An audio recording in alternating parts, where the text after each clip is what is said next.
Hello বন্ধুরা, রান্না ও আড্ডাতে তোমাদের সবাইকে স্বাগত জানিয়ে আমার রেসিপি শুরু করছি। আজ আমি করব নরম ফুলকো রুটি আর আলুর তরকারি। রুটি বানানোর জন্য আমি এখানে আটা নিয়েছি, সাদা আটা। দেখো, এই যে একদম সাদা। কিছুটা আটা নিয়েছি, এর মধ্যে আমি পরিমাণ মতো লবণ দিয়ে দেব। পরিমাণ মতো লবণ দিয়ে দিচ্ছি, ভালো করে মিশিয়ে দেব।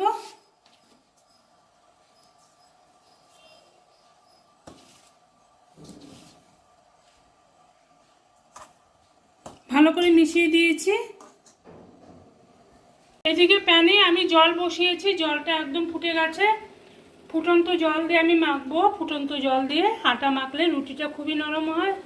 আমি এখন এই জল দিয়ে মেখে নেব। আমি এখন এর মধ্যে অল্প অল্প জল দেব, দিয়ে মেখে নেব। ফুটন্ত গরম জল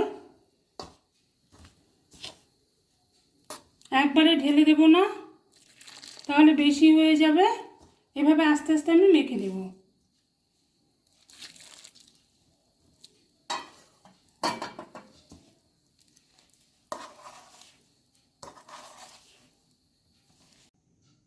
আমি একটু গর্ত করে নিয়েছি, এর মধ্যে আমি জলটা ঢেলে দিচ্ছি। হাত দিয়ে মাখা যাবে না, ভীষণ গরম। আমি একটা চামচের সাহায্যে মেখে নিচ্ছি।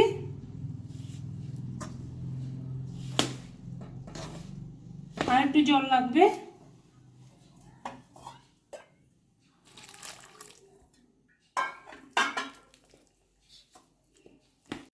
এভাবে চামচের সাহায্যে আমি মাখিয়ে রেখে দিচ্ছি। হাত দিয়ে ধরা যাবে না, একটু ঠান্ডা হতে দেব। একটু ঠান্ডা করে নিয়েছি, এখন আমি হাতের সাহায্যে মেখে নেব। বেশি ঠান্ডা করা যাবে না, একটু গরম থাকতে থাকতে মাখতে হবে। আমি এভাবে মেখে নেব।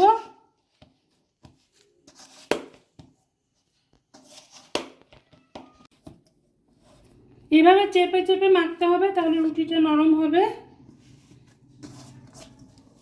পরের দিনও একদম নরম থাকবে, শক্ত হয়ে যাবে না।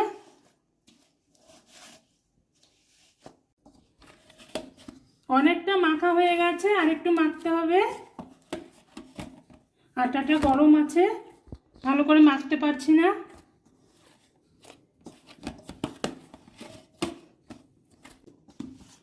আটাকে আমি ভালো করে মেখে দিয়েছি, মাখা হয়ে গেছে। এখন এর মধ্যে সামান্য একটু সাদা তেল গুলিয়ে নেব। সামান্য সাদা তেল আমি এভাবে বুলিয়ে নিচ্ছি।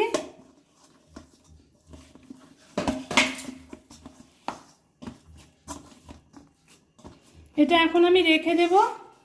তরকারিটা করে নেব। এখন একটা ঢাকনা দিয়ে দিচ্ছি, একটা ঢাকনা দিয়ে রেখে দেব কিছুক্ষণের জন্য। এখন একটা ফ্রাই প্যান গরম করে নিয়েছি, এর মধ্যে আমি অল্প পরিমাণ সরষের তেল দিয়ে দিলাম। তেলটাকে একটু গরম হতে দেব। তেল ভালো করে গরম করে এর মধ্যে দুটো তেজপাতা দিয়ে দিলাম, আর সামান্য কালো জিরা দিয়ে দিলাম। ফোড়নটাকে একটু নাড়াচাড়া করে নিতে হবে। ফোড়ন হয়ে গেলে পরে এর মধ্যে কেটে রাখা আলুগুলো দিয়ে দেব। আমি টুকরো করে কেটে রেখেছি, সেগুলো দিয়ে দিচ্ছি। এখন আমি টুকরো করে রাখা আলু দিয়ে দিচ্ছি।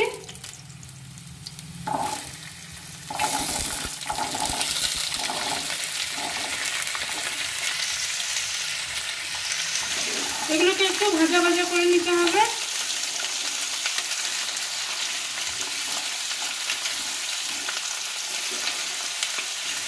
এর মধ্যে আমি পরিমাণ মতো লবণ দিয়ে দেব। পরিমাণ মতো লবণ দিয়ে দিলাম। এখন আলুগুলোকে ভালো করে ভেজে নিতে হবে।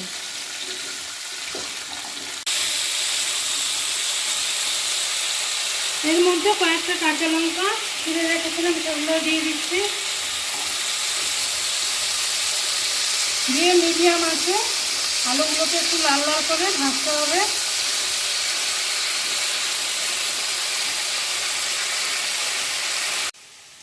আলুগুলো কিছুক্ষণ ভেজে নিয়েছি, অনেকটা ভাজা হয়ে গেছে। দেখো, এখন এর মধ্যে কেটে রাখা টমেটো দিয়ে দিচ্ছি। একটা টমেটো, বড় টমেটোকে কেটে রেখেছিলাম, সেটা দিয়ে দিলাম। এখন এখন পরিমাণ মতো হলুদ দিচ্ছি, দিয়ে আরেকটু ভালো করে ভেজে নিতে হবে।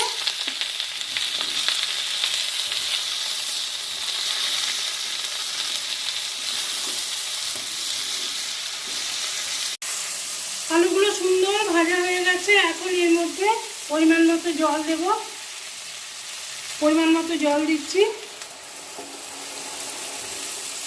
ভালো করে মিশিয়ে দিচ্ছি। আর একটু লাগবে, আলু সেদ্ধ হতে সময় লাগবে একটু। ভালো করে মিশিয়ে আমি ঢাকনা চাপা দিয়ে কিছুক্ষণ রান্না করব। ঢাকনাটা আমি তুলে নিলাম, একটু নেড়ে দেব, একটু নাড়াচাড়া করে আবার আমি ঢাকনাটা দিয়ে দিচ্ছি।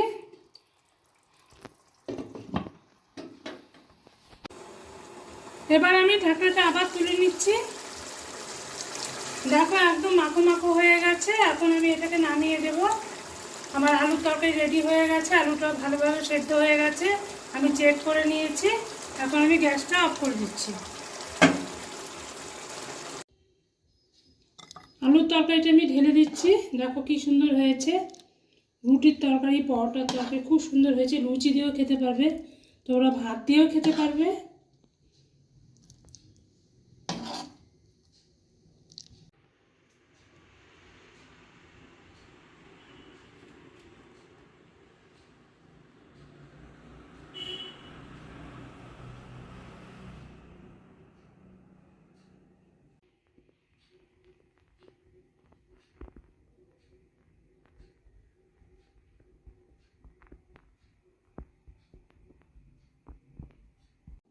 এখন আমি রুটিটা করে নেব। আমি ঢাকনাটা তুলে নিচ্ছি।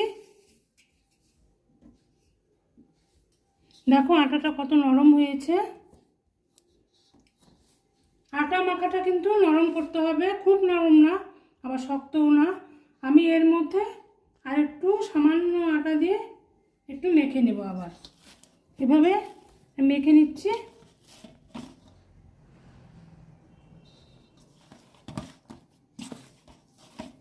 আমি এখান থেকে কিছুটা নিয়ে নিলাম, নিয়ে গুলি করে নেব গোল করে।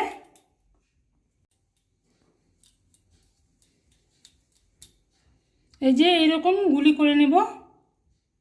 আমি একটা থালার মধ্যে রেখে দিচ্ছি। এভাবে আমি সব কটাকে গুলি করে নেব। এটাও হয়ে গেছে, এটাও হয়ে গেছে। আমি এখন রেখে দেব এখানে। অনেক কটা করে নিয়েছি, এখন আমি বেলে নেব।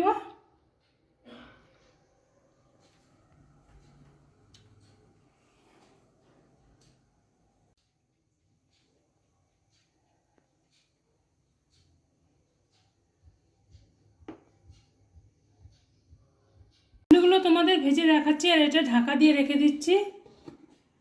আমি এখানে বেলবো, তার জন্য একটু আটা দিয়ে দিলাম, দিয়ে দুপাশটা এভাবে লাগিয়ে নেব, লাগিয়ে বেলে নেব। আমি এখন বেলে নেব।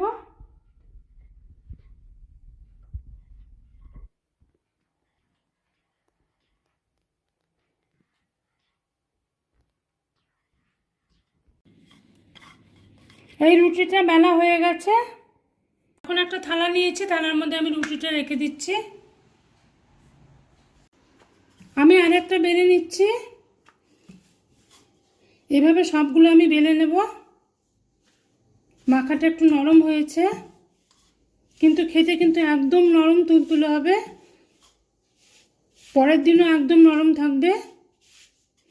অনেকে রুটি শক্ত হয়ে যায়, কিন্তু আমার রুটি শক্ত হয় না। আমি এখানে রেখে দিচ্ছি। আমি গ্যাসে একটা তাওয়া বসিয়ে দিয়েছি, তাওয়াটা গরম করে নিয়েছি ভালো করে। এখন রুটিটা দিয়ে দেব। এক পাশ হয়ে গেলে উল্টে দিচ্ছি। এর মধ্যে আমি আরেকটা দেব।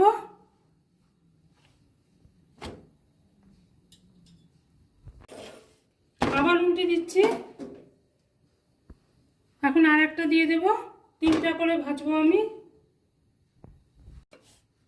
উল্টে দিচ্ছি, এটা উল্টে দিচ্ছি, এভাবে ভাজতে হবে, এভাবে উল্টে দিচ্ছি।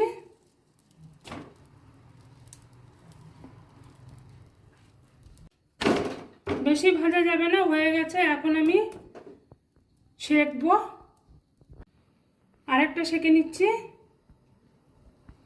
দেখো ফুলছে কি সুন্দর, একদম বলের মতো। এটাও রেখে দেব, এটাও রেখে দিচ্ছি। পরপর 3টে আমি সেঁকে নিচ্ছি। এ দেখো সব ফুলছে।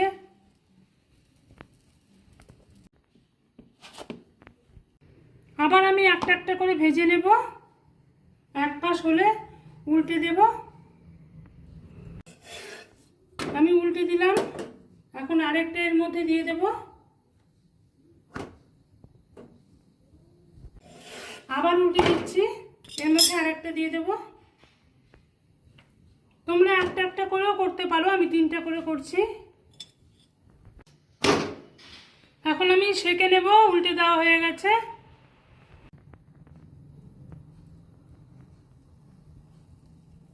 দেখো কেমন ফুলছে।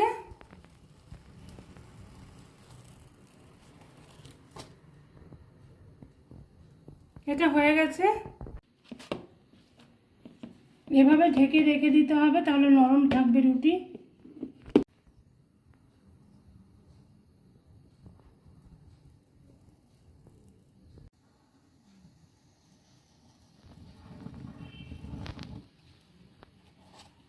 বন্ধুরা, এভাবে সবগুলো রুটিকে আমি করে নেব।